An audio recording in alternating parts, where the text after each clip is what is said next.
Je vais inviter à la table Jean-Louis Laville. Et pendant qu'il va prendre place, je vais peut-être lui poser une question. Enfin, s'il entend y répondre. On avait fait ce même exercice en 2012 avec les trois représentants des trois candidats de gauche qui étaient présents en 2012. Tu avais conclu pareillement la session. Est-ce que tu vois déjà est-ce que tu notes une différence ou est-ce que outre tes évolutions personnelles, mais est-ce que tu vois dans la situation une différence dans nos deux débats?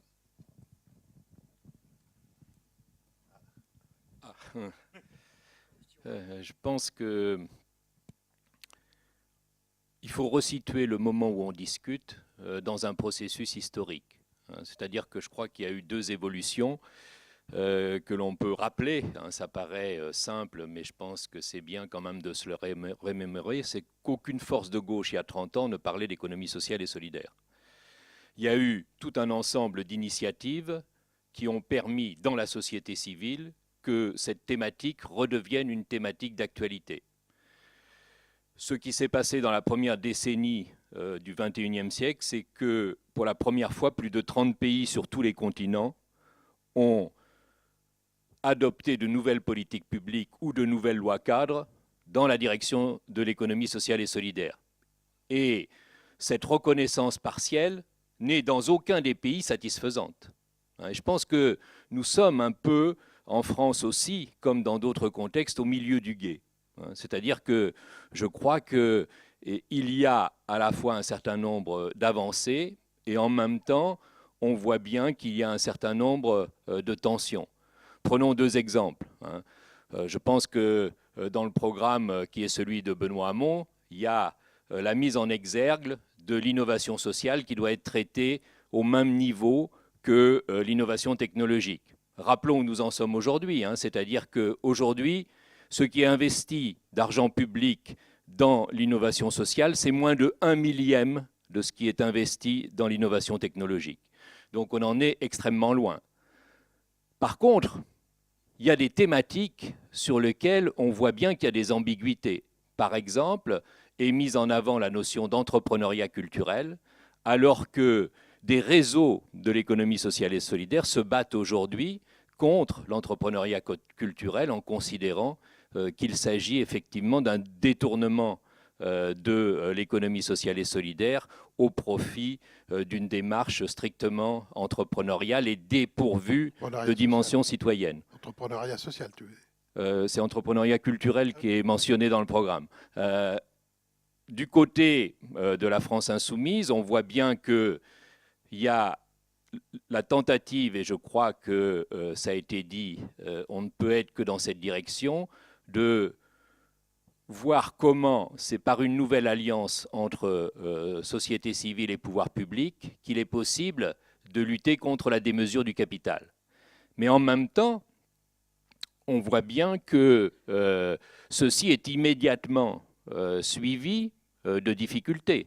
C'est-à-dire que à la fois on reproche au monde associatif d'être dans l'amateurisme et qu'il doit se professionnaliser, sans qu'on voit que la professionnalisation gestionnaire qui a eu lieu dans le monde associatif depuis plusieurs décennies est aussi ce qui a contribué à la managérialisation de ce même monde.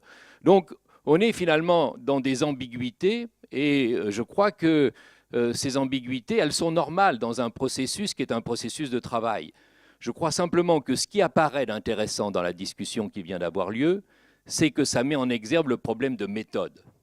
Je crois qu'aujourd'hui, des programmes politiques ne peuvent pas se fabriquer uniquement avec les équipes qui sont celles des différentes forces politiques. On voit bien que ce qui commence à s'amorcer ici et qui peut permettre d'enrichir chacun des programmes, c'est effectivement qu'on puisse se servir de l'ensemble des expériences qui ont été accumulées par des réseaux depuis très longtemps pour justement soumettre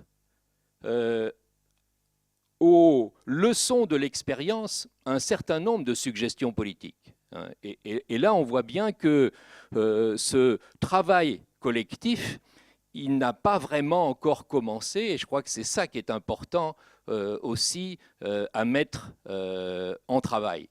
On voit bien que une multitude des questions qui ont été posées sur les rôles respectifs du service public et des associations, sur comment pourraient se mettre en place des pôles d'intérêt général, ces questions ont déjà des solutions qui peuvent s'inspirer de ce qui a été fait depuis un certain nombre d'années. Je pense aussi que nous devons aussi nous rendre compte que nous ne pouvons plus poser la question des politiques pertinentes pour l'économie sociale et solidaire à partir d'un cadre strictement franco-français. Nous devons intégrer à notre réflexion collective tout un ensemble d'apports qui viennent d'autres contextes, mais qui sont pertinents par rapport aux questions qu'on se pose.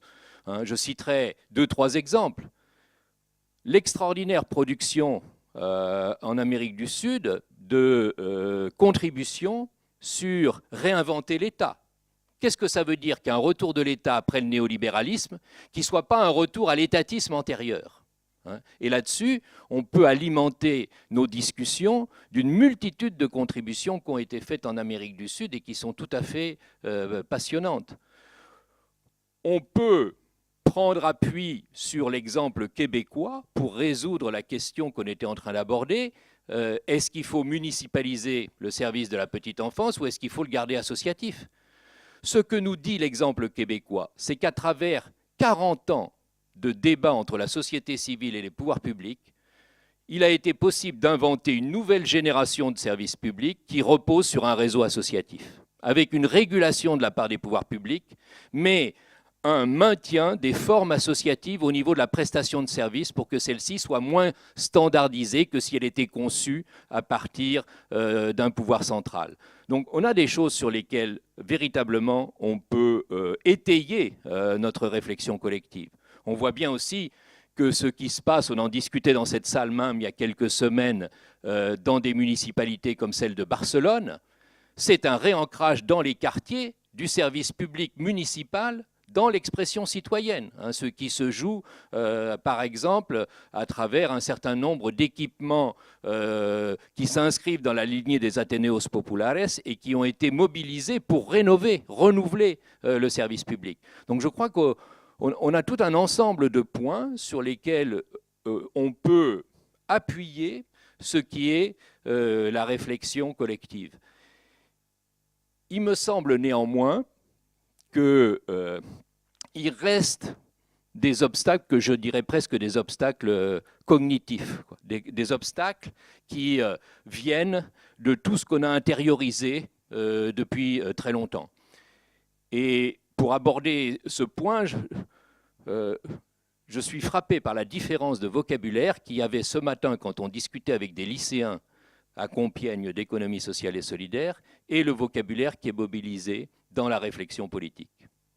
Et ça amène à réfléchir sur est-ce que l'économie sociale et solidaire, c'est un ensemble d'entreprises ou c'est un mouvement?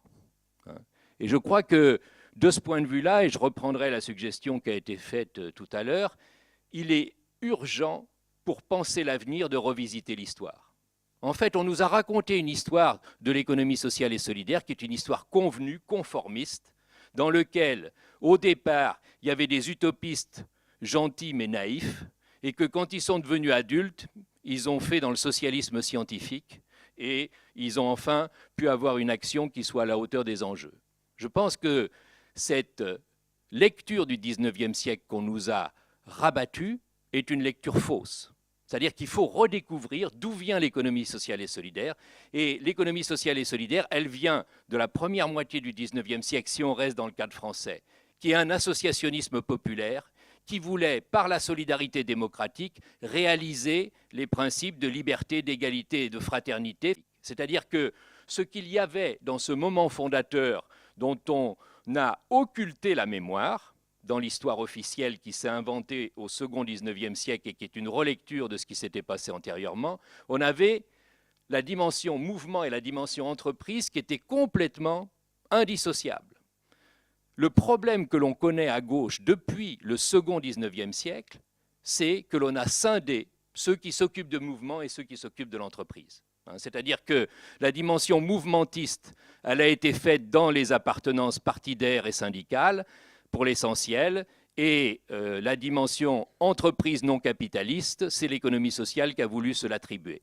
Mais à partir de ça, ça nous a amené à être dans un référentiel uniquement d'entreprise en ce qui concerne l'économie sociale et de nous couper de la dimension mouvement. Il me semble, et là aussi c'est un enseignement du terrain, que ceux qui se cherchent, et on le voit bien justement quand on discute avec un public de jeunes autour de l'économie sociale et solidaire, ceux qui se cherchent, c'est une nouvelle façon de faire mouvement, ça a été dit, de manière politique, dans une société qui est à la recherche de nouvelles façons de vivre ensemble. Je dirais pour faire image que c'est la politique qui est en crise, mais pas le politique. Parce que le politique, il est réinvesti par les nouvelles générations. Mais il est réinvesti par les nouvelles générations d'une manière qui est différente et qui, je crois, est en liaison justement avec les avancées modestes, mais néanmoins importantes, que permettent des initiatives citoyennes comme celle de l'économie sociale et solidaire. Et je pense qu'on a une difficulté, on le voit bien dans les argumentaires tels qu'ils sont mobilisés, c'est-à-dire que pendant une partie de l'argumentaire, on est sur les entreprises, et pendant une autre partie de l'argumentaire, on est sur les mouvements. Mais on n'arrive pas véritablement à combiner les deux dans une approche intégrée. Ça pose, je pense, une autre question, c'est est-ce que l'économie sociale et solidaire, c'est un secteur ou un vecteur? Moi, je crois qu'on est dans un imaginaire qui est resté, paradoxalement, alors qu'on le dénie, productiviste, c'est-à-dire qu'on pense le changement d'échelle comme l'augmentation du chiffre d'affaires et du nombre d'un certain nombre d'entreprises de l'économie sociale et solidaire. À part que ça, si on revisite un instant l'histoire, c'est une promesse qui existe depuis plus d'un siècle et qui n'a jamais été tenue.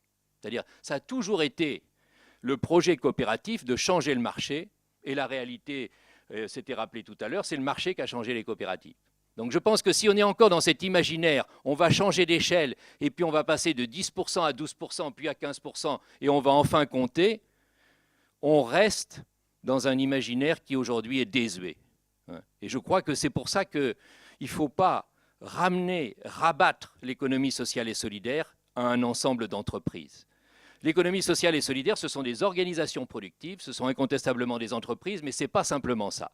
C'est des initiatives collectives qui veulent rentrer, ça a été dit aussi, dans le débat public, qui veulent montrer que les pouvoirs publics n'ont pas le monopole de l'intérêt général. Et c'est à partir de ça, à mon avis, qu'il y a une actualité de l'économie sociale et solidaire.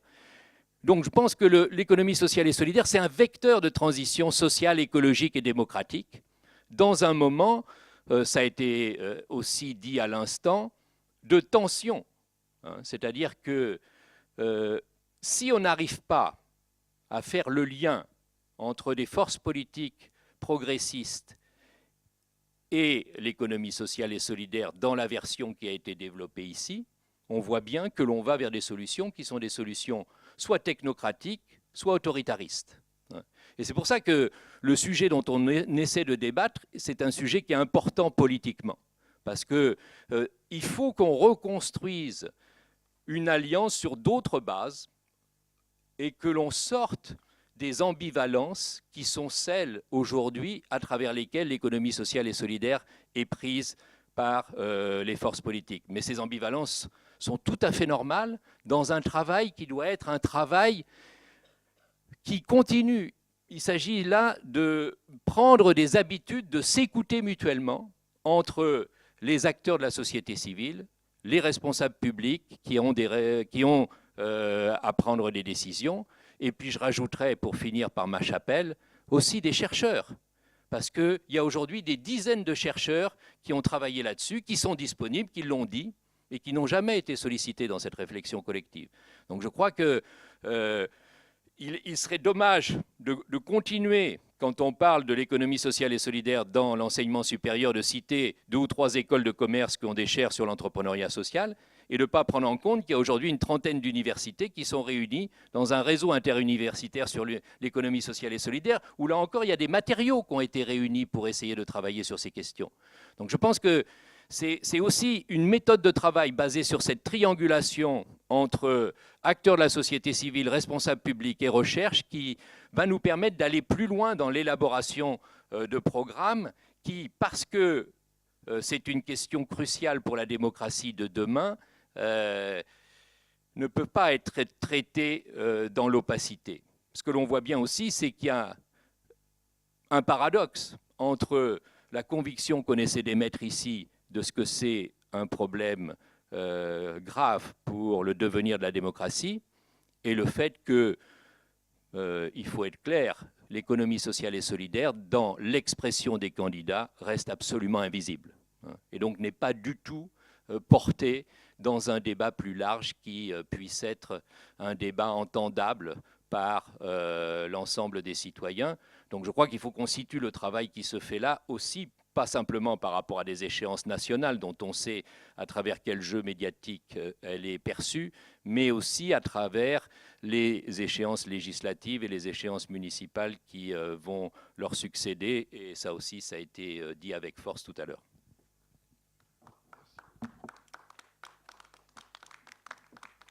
Merci Jean-Louis. Puisqu'il est le temps de conclure ces rencontres, nous allons faire un certain nombre d'annonces, présenter aussi des excuses que nous n'avons pas présentées au tout début. Et donc je vais peut-être te poser la question, est-ce que tu peux nous présenter le Collège d'études mondiales, qui est une nouvelle structure Oui, le Collège d'études mondiales, c'est donc une émanation de la Maison des sciences de l'homme qui en particulier veut aider les recherches qui se font dans un dialogue nord-sud. Et donc c'est à ce titre-là que moi j'ai présenté une initiative de recherche au Collège d'études mondiales sur démocratie et économie plurielle, dans lequel, un certain nombre d'entre vous le savent, on a commencé un séminaire sur associations citoyennes, mouvements sociaux et économie solidaire, qui est un séminaire qui va tenter de se construire autour d'un dialogue entre acteurs, chercheurs et, on l'espère, responsables publics également, pour être conforme à ce que je viens d'énoncer. Merci Jean-Louis. Alors peut-être une excuse que je n'ai pas présentée au début, c'est l'absence de Jacques Potavin, qui est un des initiateurs de ces rencontres de la Plaine, et qui en a même trouvé l'intitulé, qui était retenu parce qu'il est tombé d'une échelle et a des côtes brisées. Donc voilà, je voulais remercier le parrainage aussi du journal de Saint-Denis, dont le rédacteur en chef est parmi nous, l'absence de nos camarades de politisme qui ont une équipe réduite et qui était un peu sur le terrain. Vous dire que le 4 avril, le journal, le quotidien L'Humanité fera écho à notre débat de ce jour, avec notamment une tribune de Jean-Louis Laville. Et puis maintenant, ce sont les suites que l'on pourrait donner. Si mon camarade Patrick Vassallo veut bien prendre le micro et dire les suites que nous allons donner, puisqu'il s'agit des premières rencontres de la Plaine. Quid demain? Je pensais qu'il allait finir tranquillement, mais on ne peut pas être tranquille, c'est infernal. Pas d'intérêt. Non.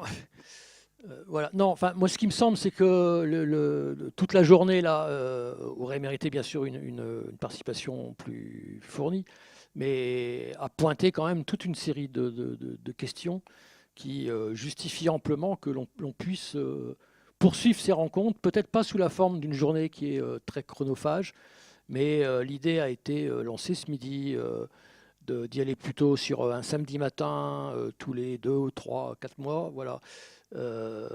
L'idée de départ était tous les 2 mois. Il faut voir comment nos disponibilités peuvent permettre de le tenir régulièrement. Mais en tout cas, les initiateurs et puis toutes celles et ceux qui veulent s'associer à nous dans cette intelligence-là seront bienvenus pour construire la suite. Hein. C'est aussi beaucoup de mobilisation. Hein. Je remercie encore Amanda, qui était une cheville ouvrière indispensable pour la réussite de ce... Ouais, elle mérite pour la réussite de cette journée. François a fait tout à l'heure la promo de la rencontre sur les PTCE, donc les pôles territoriaux de coopération économique qui se tiennent une première partie le 28, donc mardi prochain, au phare à l'île Saint-Denis, dans ce territoire. Et l'autre partie se tient à je ne sais plus quelle date, mais à Tours. C'était voilà, c'était le 9 mars. Putain, ça passe vite. Voilà, mais il y a là tout un mouvement qui est engagé, qui pour une part d'ailleurs croise les questions dans lesquelles on est.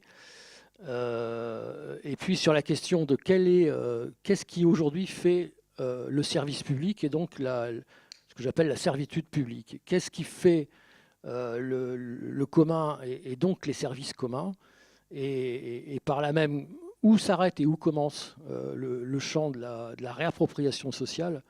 Je pense que là, il y a énormément à jouer et à faire. Je ne relèverai pas quelques inexactitudes qui ont été données dans la journée, mais juste pour signaler quand même que sur les 2 millions d'euros des contributions des contribuables dionysiens à la vie associative, ces 2 millions d'euros sont à 92% distribués dans les subventions de fonctionnement, pas dans les subventions de projet, qu'elles font l'objet d'une double décision. La première par le conseil consultatif de la vie associative qui est élu par ses pairs, c'est-à-dire par les 167 associations présentes sur le territoire de Saint-Denis. Une deuxième réflexion est emmenée par la municipalité elle-même et le conseil municipal, c'est lui qui décide sur l'ensemble. Voilà, donc il y a au moins encore un village gaulois qui existe à défaut d'un îlot de socialisme. Voilà. Je conclurai juste là-dessus parce que sur la question du commun et de l'action publique, parce que si on ne veut pas continuer à pleurer pendant des années sur la marchandisation de l'ESS, sur le fait qu'on avait eu des bonnes idées, mais faute de professionnalisation, ah non, c'est faute de moyens, ah non, c'est parce que les pouvoirs publics ne nous ont pas, ah non. Donc si on ne veut pas être dans cette pleurnicherie, excusez-moi du terme, perpétuelle, il faudra bien qu'on se coltine, en même temps que les collectivités territoriales. Aujourd'hui, on va se coltiner une réduction drastique des fonds publics. Hein. La ville de Saint-Denis, c'est 5 millions d'euros en moins par mois. Pleine commune, c'est 7 millions par an. Pardon. Pleine commune, c'est 7 millions d'euros par an de dotation, avec des perspectives en 2018 qui sont la misère de la misère. Voilà. Donc, si on veut prendre ça d'une façon constructive, positive, dynamique, en phase avec ce qui bouge dans la société, on n'a pas parlé ici des colibris, des défricheurs, etc. Mais il y a tout un tas de trucs qui bougent. Je l'ai un petit peu évoqué ce matin. Je pense qu'on a largement de quoi faire ensemble des ateliers d'intelligence et trouver avec les pouvoirs d'agir locaux et internationaux de quoi ouvrir un peu les champs des possibles et pas seulement des pleurs. Merci à toutes, merci à tous. On a fini avec 4 micros. Ils n'ont pas fait de petits, remarque. Merci.